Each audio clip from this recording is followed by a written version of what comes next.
Krishna Guru Bola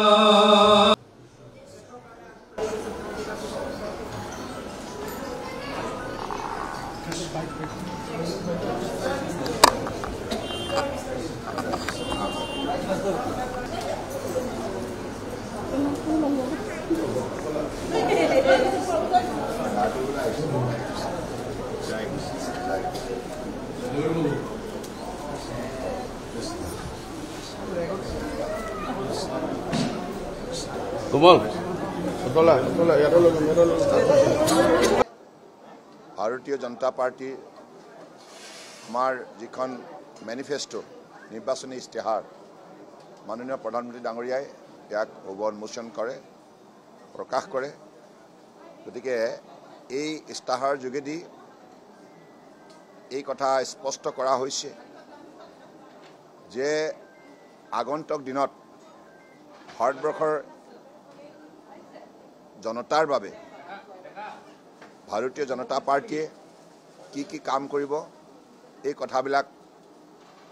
সুন্দৰভাৱে ব্যাখ্যা কৰা হৈছে আৰু সেই ব্যাখ্যা মতে আগন্তুক দিনত আমাৰ চৰকাৰে 70 ঊৰ্ধ্বত যিমান সংখ্যক বয়োজ্যেষ্ঠ নাগৰিক আছে দেশত সকলোকে আয়ুষ্মান ভাৰত কাৰ্ড প্ৰদান কৰি তেখেতসকলৰ উন্নত চিকিৎসাৰ বাবে আমাৰ তৰফৰ পৰা আৰ্থিক সহযোগিতা আগবঢ়োৱা হ'ব আৰু আপোনালোকে জানে আয়ুষ্মান ভাৰতত 5 লাখ টকালৈকে বিভিন্ন জটিল ৰোগৰ চিকিৎসা কৰাৰ ব্যৱস্থা আছে গতিকে চৰকাৰে গোটেইখিনি 5 লাখ টকালৈকে ইয়াৰ খৰচ বহন কৰিব এইটো এটা বহুত ডাঙৰ খবৰ আমাৰ ভাৰতবৰ্ষৰ জনসাধাৰণৰ বাবে কাৰণ 70 বছৰ ঊৰ্ধ্বত সাধাৰণতে বিভিন্ন ধৰণৰ ৰোগে দেখা দিয়ে আৰু প্ৰতিটো পৰিয়ালৰ বাবে এইটো এটা যথেষ্ট চিন্তাৰ বিষয় গতিকে সেই সমস্যাৰ পৰা পৰিয়ালসমূহক মানে পৰিত্ৰাণ দিয়া আৰু এটা মানে মানৱীয় দৃষ্টিভংগীৰে যিটো জ্যেষ্ঠসকলক সেৱা কৰা যিটো মানসিকতা এই নিৰ্বাচনী ইস্তাহাৰৰ যোগেদি এই কথাটো ভাৰতীয় জনতা পাৰ্টিয়ে দেশৰ জনগণক আন্তৰিকতাৰে অৱগত কৰিছে আৰু দ্বিতীয়তে 3 কোটিতকৈ অধিক আগন্তুক দিনত দুখীয়া মানুহৰ বাবে ঘৰ নিৰ্মাণ কৰা হ'ব দুখীয়া মানুহ যিবিলাকৰ ঘৰৰ অৱস্থা বেয়া আৰু যাৰ ঘৰ নাই সেই দুখীয়া মানুহৰ বাবে 3 কোটি নতুনকৈ ঘৰ নিৰ্মাণ কৰা হ'ব যোৱাটো কাৰ্যকালত 4 কোটিতকৈ অধিক নিৰ্মাণ কৰা হ'ল এবাৰ আৰু 3 কোটি নিৰ্মাণ কৰা হ'ব অৰ্থাৎ মাননীয় প্ৰধানমন্ত্ৰী ডাঙৰীয়াই এই কথা বাৰে বাৰে কৈ আছে যে আমি কোনো এজন যোগ্য নাগৰিকক যি এই আঁচনিৰ কাৰণে যাৰ যোগ্যতা আছে সি যাতে বঞ্চিত নহয় তাৰ প্ৰতি লক্ষ্য ৰাখি আগতেও কোৱা হৈছে যে সেচুৰেশ্যন পইণ্ট এটেইন কৰা অৰ্থাৎ শতকৰা 100% যোগ্য ব্যক্তি পাব লাগে সেই লক্ষ্য সন্মুখত ৰাখি এই কথাখিনি ঘোষণা কৰা হৈছে তৃতীয়তে আমাৰ অহা দিনত 3 কোটি লাখপতি বাইদেউ সৃষ্টি কৰা হ'ব আৰ্থিক সহযোগিতা চৰকাৰৰ তৰফৰ পৰা আগবঢ়োৱা হ'ব আৰু 3 কোটি আৰু লগতে মহিলাসকলৰ বাবে সমগ্ৰ ভাৰতবৰ্ষতে টয়লেট নিৰ্মাণ কৰা হ'ব মহিলাসকলৰ বাবে সেইটো এটা অত্যন্ত আমাৰ সমাজৰ বাবে দৰকাৰী বিষয় আৰু সেই বিষয়টো আজি বিজেপি চৰকাৰে আগন্তুক দিনত সম্পূৰ্ণৰূপে মহিলাসকলৰ প্ৰতি শ্ৰদ্ধা জনাই এই কাৰ্যসূচী সফল ৰূপ দিব আৰু ইয়াৰ উপৰিও আমাৰ বুলেট ট্ৰেইন যিখন আটাইতকৈ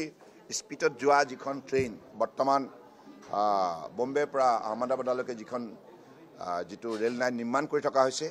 এই বুলেট ট্ৰেইন উত্তৰ পূৰ্বাঞ্চললৈকে অনাৰ বাবে ইতিমধ্যে ঘোষণা কৰা হৈছে গতিকে আগন্তুক দিনত এই বুলেট ট্ৰেইনৰ পৰা ভাৰতবৰ্ষৰ প্ৰতিটো অঞ্চল উপকৃত হ'ব আৰু ক্ষিপ্ৰ গতিত যোৱা এখন ৰেল যিখন ৰেলত গ'লে কম সময় বাচিব আৰু মানুহে কম সময়ৰ ভিতৰতে বহু কাম কৰিবৰ কাৰণে সক্ষম হ'ব আৰু ইয়াৰ উপৰিও মাননীয় প্ৰধানমন্ত্ৰী ডাঙৰীয়াই নিৰ্বাচনী ইস্তাহাৰত এই কথাও কৈছে যে যোগাৰ যিখন চাৰ্টিফিকেট সমগ্ৰ বিশ্বৰ বাবে এই চাৰ্টিফিকেটখনো ভাৰতবৰ্ষই ইস্যু কৰিব। গতিকে আপোনালোকে জানে আজি যোৱা 9 বছৰে মাননীয় প্ৰধানমন্ত্ৰী নৰেন্দ্ৰ মোদী ডাঙৰীয়াৰ নেতৃত্বত ইণ্টাৰনেশ্যনেল ডে অফ য়োগা বিশ্বৰ মানৱ সমাজে নিষ্ঠাৰে পালন কৰি আহিছে 21 জুন তাৰিখে। আৰু এই যিটো ইণ্টাৰনেশ্যনেল ডে অফ য়োগা 9 বছৰৰ ভিতৰত দুবাৰকৈ ৱৰ্ল্ড ৰেকৰ্ড কৰিবলৈ সক্ষম হৈছে। আৰু পৃথিৱীৰ 191খন দেশে আজি যোগ অভ্যাস কৰি পেলাই মাননীয় প্ৰধানমন্ত্ৰী নৰেন্দ্ৰ মোদী ডাঙৰীয়াৰ যি প্ৰস্তাৱ এই প্ৰস্তাৱক তেখেতসকলে সফল কৰি তুলিছে, বাস্তৱায়িত কৰিছে।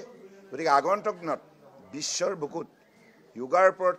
যদি প্ৰমাণ পত্ৰ দিয়াৰ ক্ষেত্ৰত ভাৰতবৰ্ষই ইয়াত প্ৰধান উদ্যোগ ল'ব, এইটো এটা আমাৰ বাবে সুখবৰ। কাৰণ আমাৰ 5000 বছৰ পুৰণি সভ্যতা সংস্কৃতি এইটো এটা শক্তিশালী এটা পদ্ধতি। তাহানি ঋষিমুনিসকলে তপস্যাৰ কালত ইয়াৰ যিটো শক্তি ইয়াক আৱিষ্কাৰ কৰিছিল, কেনেধৰণে মানুহৰ মন, শৰীৰ আৰু আত্মাক ই সংযোজন কৰিব পাৰে।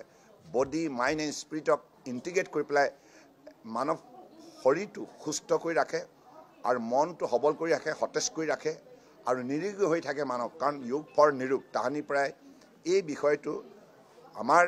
পূৰ্বপুৰুষসকলে কৈ আহিছে আৰু এইটো সত্য কথা। যি মানুহে দৈনিক যোগ অভ্যাস কৰে সি সদায় নিৰোগী হৈ থাকিব, সুন্দৰ হৈ থাকিব, সতেজ হৈ থাকিব, সক্ৰিয় হৈ থাকিব। আৰু ইয়াৰ উপৰিও আমাৰ নিৰ্বাচনী ইস্তাহাৰত এই কথাও কোৱা হৈছে যে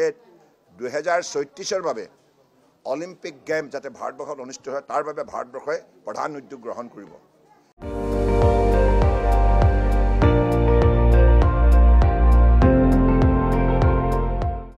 আপুনি চাই আছে ND24, সৰ্বশ্ৰেষ্ঠ নহয় সৰ্বোত্তমৰ দৌৰা।